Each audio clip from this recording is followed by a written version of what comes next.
Praise the lord. మన పరిశుద్ధుడు మన రక్షకుడైనటువంటి యేసుక్రీస్తు వారి శక్తి కలిగిన నామమున ఈరోజు దేవుని వాక్య ధ్యానంలోకి ప్రతి ఒక్కరికి మన దేవుని పేరిట వందనాలు. లేఖనం చెప్తా ఉన్నది, దేవుడు సమాధానకర్త అని. సమాధానకర్త అంటే జీవితానికి ముందు వెనక, అటుపక్క ఇటుపక్క, ఎటు చూసినా సరే నెమ్మది ఉంటుంది. కలవరం అనేది, భయం అనేది ఉండదు. నెమ్మదిగానే అన్నీ కూడా నాలుగు దిక్కులా కనపడతాయి. దేవుని యొక్క మార్గమందు, దేవుని యొక్క రక్షణని తీసుకున్న వారి జీవితాలకు ఇది కనపడుతుంది. కొంచెం మనం లేఖనంలో నుంచి దేవుని శక్తిని ధ్యానించుకుందాం. మార్కు సువార్త 9వ అధ్యాయము 26, 27 వచనాల్లో కొన్ని విషయాలు రాయబడ్డాయి. ఆ విషయాన్ని చదువుకునే ముందు ఏం జరిగిందంటే, అదే అధ్యాయంలో ఒక ఆయన వాళ్ళ కొడుకుకి దయ్యం పడుతుంది, మూగ దయ్యం. అంటే ఆ దయ్యం పట్టినటువంటి వానికి మాట రాదు, మూగోడు మూగదయ్యం పడుతుంది. ఆ మూగదయ్యం పట్టినటువంటి ఆయన కొడుకుని దేవుడు ఏర్పాటు చేసుకున్న అపోస్తలుల యొద్దకి తీసుకొస్తాడు.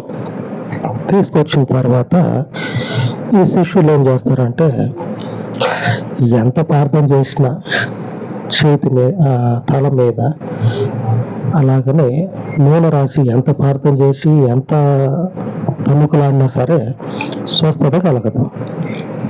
ఆ మూగదయ్యం పట్టిన వానికి ఆ దయ్యం వదిలిపోవటం అనేది జరగదు. చేసేదేం లేక యేసు ప్రభు వచ్చేంత వరకు ఉండి తిరిగి ఆ మూగోడిని వాళ్ళ నాయన ఏం చేస్తారంటే యేసు ప్రభు దగ్గరికి తీసుకుపోయి జరిగినటువంటి ఆ విషయం అంతటిని యేసు ప్రభుకి చెప్తే యేసు ప్రభు అంటాడు, విశ్వాసం అనేది లేకుండా ఉండగాకండి, విశ్వాసము కలిగి ఉండండి. అంటే ఇందులో పెద్ద గూఢార్థం ఏమీ లేదు. దేవుడు చేస్తాడు, జరిగిస్తాడు అనే నమ్మకంతో ఉండండి, అంతే. విశ్వాసం కలిగి ఉండండి. అవుతుందా కాదా అనేటువంటి అపనమ్మకం పెట్టుకోవద్దు, విశ్వాసం కలిగి ఉండండి. ఇంకొంచెం మీకు అర్థం కావాలంటే, రోజును మొదలుపెట్టినటువంటి సమయం మొదలుకొని అదే రోజు సాయంకాలం వరకు మన షెడ్యూల్ ఉంటుంది. ఈ సమయంలో ఇది చేయాలని ఆ షెడ్యూల్ ప్రకారంగానే పోతాం. కానీ కొంచెం అపనమ్మకం కూడా ఎవరికి ఉండదు. అంటే భూకంపం వస్తుందేమో, లేకపోతే ఆకాశం ఊరికి మీద పడుతుందేమో, మనం ఉంటామో ఉండవో ఈరోజు అనేటువంటి అపనమ్మకం ఎవరికి ఉండదు. రోజును మొదలు పెడితే ఆ రోజు ఏమేం చేయాలో అవన్నీ కూడా అరిచేతిలో రాసుకొని చూసినట్లుగానే గంటకి వాళ్ళు చేయాల్సిన పనులన్నీ రోజంతా చేస్తారు. ఇదే నమ్మకాన్ని మీరు కలిగి ఉండండి. ఆమేన్. యేసు ప్రభు కూడా అదే చెప్తా ఉంటారు, నమ్మకాన్ని మీరు కోల్పోవద్దు. ప్రభు నందున్నారు, నమ్మకంతో జీవించండి అని చెప్పి అని పిలుస్తాడు. ఇట్రా, నీకేమైంది, ఏదో చెప్పిన కదా ఇందాక అని చెప్పి నన్ను అడిగితే, అవునయ్యా నా కొడుకుకి మూగదయ్యం పట్టింది, మీ వాళ్ళకి చెప్తేనేమో పోగొట్టిన వాళ్ళు కాదు, ఆ దయ్యాన్ని వెళ్ళగొట్టలేకపోయారని చెప్పానంటే యేసు ప్రభు ఆజ్ఞాపిస్తాడు. ఇప్పుడు చదువుకుందాం వచనాన్ని. మార్కు సువార్త 9వ అధ్యాయము 26వ వచనం. అప్పుడు అది కేక వేసి వానిని ఎంతో వీలలాడించి వదిలిపోయిను. అంతటా వాడు చచ్చిన వాని వలె ఉండెను కనుక అనేకులు వాడు చనిపోయాననిరి. ఈ సిచ్యువేషన్ లో మనం ఉంటే ఫోన్ చేయండి, అంబులెన్స్ ఫోన్ చేయండి అని చెప్పనని ఫోన్ చేస్తాం. ఎందుకు ఫోన్ చేస్తామంటే ఆడొక ఫోన్ చేసే అవసరము కనపడతా ఉంది. లేఖనంలో చూస్తే, అప్పుడు అది కేక వేసి వాని ఎంతో విలవిలలాడించి వదిలిపోయాను. తల మీద ప్రార్థన చేసినంబడైనా, నూనె రాసుకున్నంబడైనా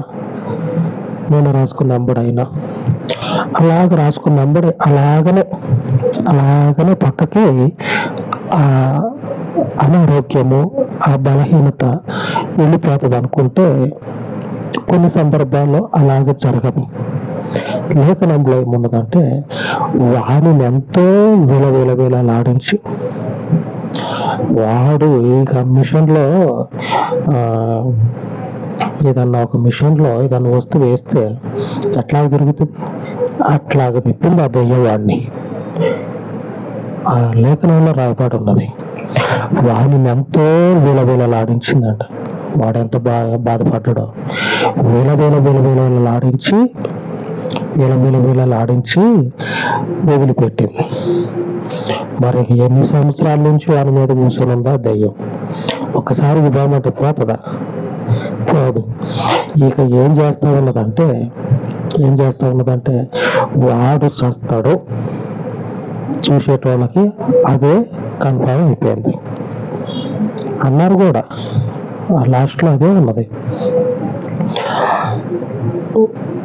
అందుకు అతడు అంతటా వాడు చచ్చిన వాని వల్ల ఉండేను కనుక అనేకులు వాడు చనిపోయానని. ఆ విలవిలలాడించటమే కాకుండా ఆ తర్వాత ఉలుకు లేదు, పలుకు లేదు, అట్లాగనే పడిపోయింది ఆవిడ. ఆ దెయ్యం వదిలిపెట్టిపోయినాక శరీరం అంతా నెమ్మదిగా అయిపోతుంది. ఇది ఒక భారం దిగిపోయినట్లు ఉంటుంది. స్వస్థత కలిగితే దేవుంది. అలాగైపోయి ప్రశాంతంగా పడుకోండు.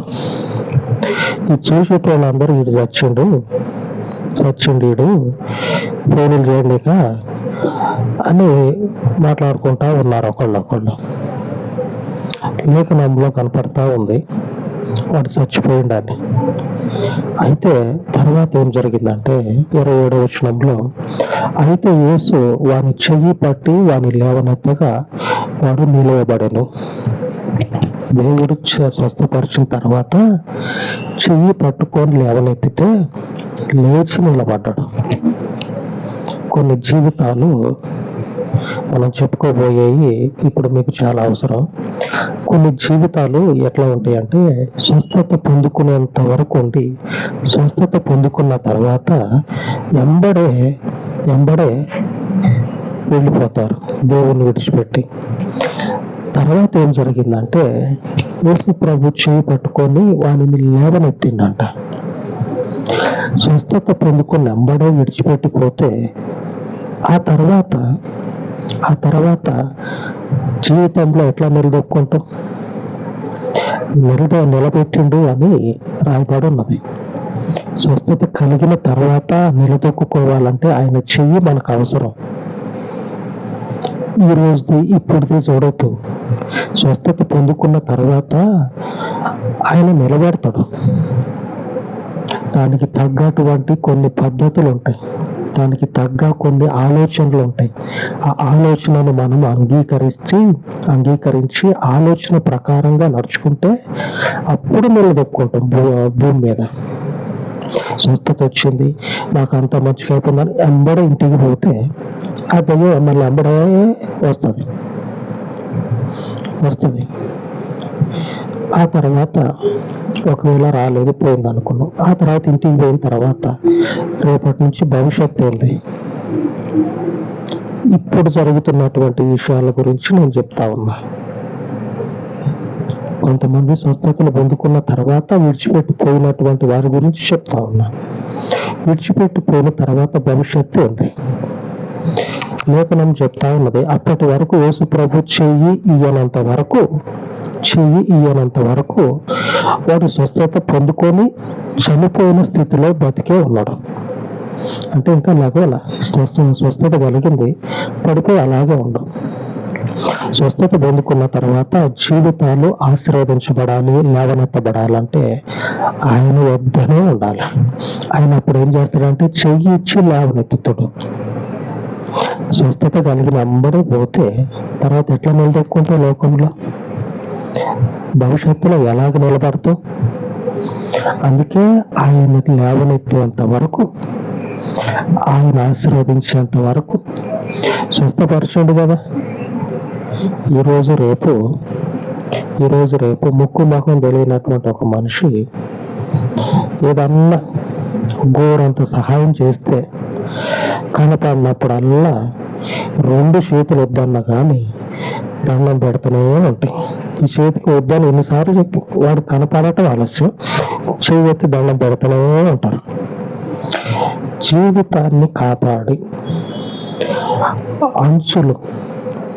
అంచుల నుంచి జారిపోయేటువంటి జీవితాలను పట్టుకొని స్వస్థపరిచి నిలబెడదామని దగ్గరే ఉన్నటువంటి దేవుణ్ణి కాదని దూరంగా పోతే భవిష్యత్తు ఉంది. అందుకే చెప్తానన్నా, స్వస్థపరిచినటువంటి దేవుడే నిలబెట్టడానికి సమర్థుడు. ఆ చుట్టుపక్కల ఉన్న వాళ్ళందరూ కూడా చచ్చిండీడు అని చెప్పి అనుకున్నారు కదా, వాళ్ళ కళ్ళకి నమ్మలేనటువంటి కార్యము తర్వాత చూస్తారు. వెంబడే యేసు ప్రభు చెయ్యి ఇచ్చినబ్బడే వాడు లెగిస్తాడు. లెగిసి యేసు ప్రభు చేయి పట్టుకొని లెగిసి వాళ్ళందరికీ కనపడితే వాళ్ళందరూ అనుకుంటారు, ఆహా కాదులే బతికే ఉండవు అని అనుకుంటారు. అప్పుడు దాకా ఇటు చచ్చిండు అన్నటువంటి వాళ్ళు ఆ వెంబడే మరి కొద్ది నిమిషాల్లోనే జరిగిన దాన్ని చూసి దేవుడిని మహిమపరుస్తారు. ఇంతటి సామర్థ్యము దేవుడు మనకి ఇచ్చిండు. స్వస్థతను కలగజేసే సామర్థ్యము, జీవితాలను నిలబెట్టేటువంటి సామర్థ్యము. అవిశ్వాసం అనేది జీవితంలో రానివ్వద్దు. ఆమేన్. మనకు దేవుడు ఈరోజు చేస్తున్న వాగ్దానం ఏంటంటే, కీర్తన గ్రంథము 60వ అధ్యాయము 12వ వచనంలో, దేవుని వలన మేము శూర కార్యములు జరిగించదము, మా శత్రువులను అణగదొక్కువాడు ఆయనే. ఈ వచనంలో మన ఈరోజు వాగ్దానము, దేవుని వలన మేము శూర కార్యములను జరిగించదము విశ్వాసముతోటి. ఆమేన్. దేవునికే మహిమ కలుగును గాక. దేవుని చేత గొప్ప కార్యాలను జరిగిద్దాం. అనేక కుటుంబాలు, ఆత్మలు స్వస్థత పొందుకునేలాగున అనేకులు దేవుని చెయ్యితోటి లేవనెత్తబడులాగున దేవునికి స్తోత్రం కలుగును గాక. అంతటి విశ్వాసము కలిగి ఆయన అడుగు చాడలను విడవకుండా ఆయన వెంబడి పోదాం. ఆమేన్. అలాగ ప్రార్థించుకుందాం.